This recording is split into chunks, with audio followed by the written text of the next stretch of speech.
Una joven entró a una residencia junto a su pareja. Las cámaras registraron su llegada. Después de eso, el silencio. Junio de 2023.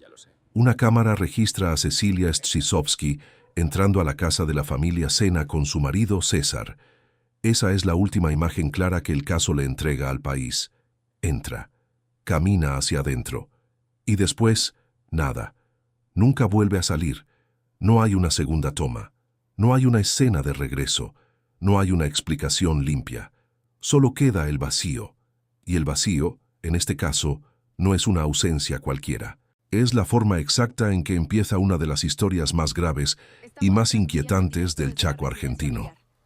Porque cuando una mujer desaparece, lo primero que el entorno intenta hacer es ordenar el caos, decir que se fue, que se peleó, que se confundió, que hubo un malentendido. Cuando no hay cuerpo, cuando no hay respuesta inmediata, cuando no hay una escena pública del crimen, la versión oficial siempre llega tarde, pero aún así intenta imponerse. Y en el caso Cecilia, durante días esa versión luchó por sostenerse, mientras la investigación empezaba a desmontarla pieza por pieza. Cecilia era una mujer joven de Chaco, Argentina, y como tantas mujeres en casos que terminan convertidos en símbolo, su vida cotidiana no parecía destinada a ocupar titulares nacionales. Tenía vínculos, rutinas, decisiones, planes. Tenía una historia personal que en principio no parecía distinta de la de tantas otras mujeres que atraviesan relaciones difíciles, contextos cerrados y ambientes donde el poder social de otros termina siendo más fuerte que la propia voz. Pero Cecilia no estaba en un contexto cualquiera. Estaba dentro de una estructura donde el apellido Sena pesaba. Pesaba en el barrio, pesaba en la política local, pesaba en la gente que sabía quiénes eran, y sobre todo, pesaba en la forma en que muchos elegían mirar para otro lado antes de hacer preguntas incómodas. Ese es el punto de partida real de este caso. No solo qué le pasó a Cecilia, sino en qué clase de ambiente pasó. Porque hay desapariciones que ocurren en la sombra, y hay otras que ocurren dentro de una red de relaciones, silencios, favores y poder que convierten cada minuto perdido en una ventaja para quien quiere ocultar la verdad. Lo más perturbador del caso Cecilia es que la última secuencia conocida parece, en principio, sencilla. Cecilia llega con César a la casa. Horas después, él sale sin ella. Ese dato, en apariencia seco, es el que abre una grieta enorme en todo lo demás. Porque una desaparición no se explica por sí sola. Siempre deja rastros, siempre deja movimientos, siempre deja contradicciones. Y en este caso, mientras la investigación avanzaba, empezaron a aparecer justamente eso, contradicciones. Las cámaras de seguridad no coincidían con las primeras versiones. Los celulares mostraban desplazamientos difíciles de justificar. Los mensajes empezaban a borrarse. Los horarios no cerraban. Y cuanto más intentaban ordenar la historia, más evidente se volvía que algo había sido planificado para que el rastro de Cecilia se perdiera rápido. La cronología no cerraba. Todo estaba demasiado limpio. Y cuando un caso empieza a verse demasiado limpio, casi siempre significa que alguien trabajó para limpiar antes de que la policía llegara. Ese es el tipo de detalle que cambia por completo la lectura de una desaparición.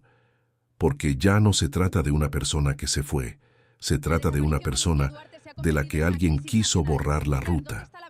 En las primeras horas, el caso todavía podía ser presentado como una discusión, un conflicto íntimo, una salida sin retorno, una historia ambigua.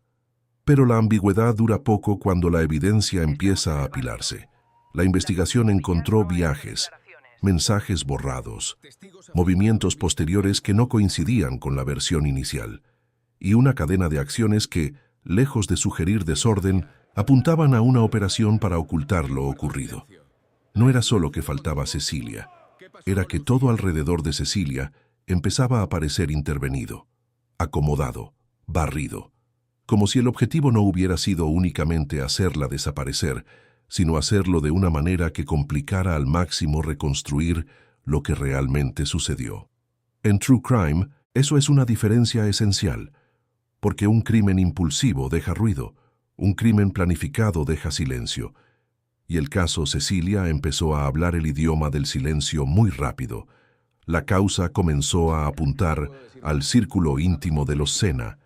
Y ese es el punto donde la historia deja de ser una desaparición aislada y empieza a convertirse en una red de encubrimiento.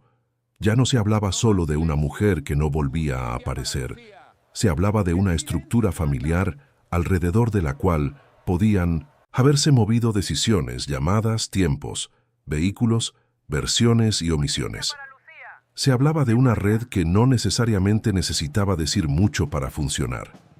A veces, en estos casos, el encubrimiento no empieza con una orden explícita.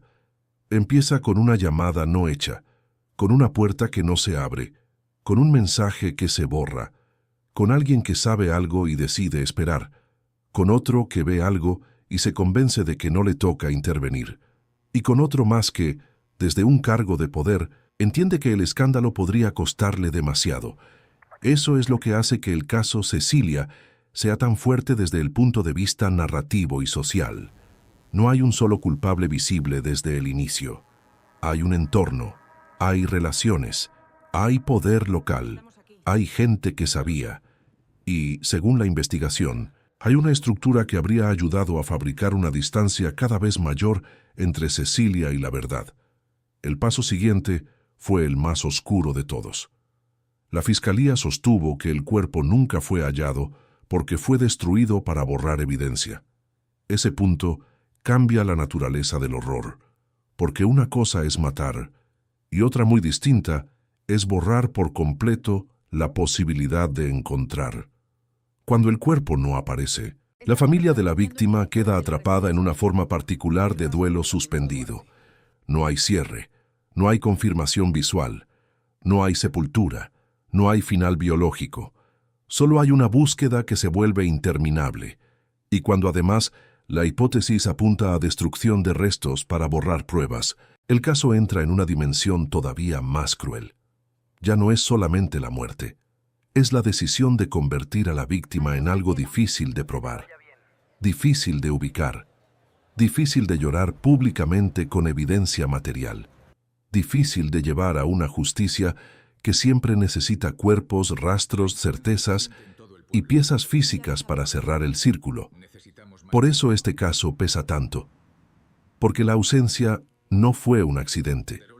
La ausencia, según la acusación, habría sido parte del diseño.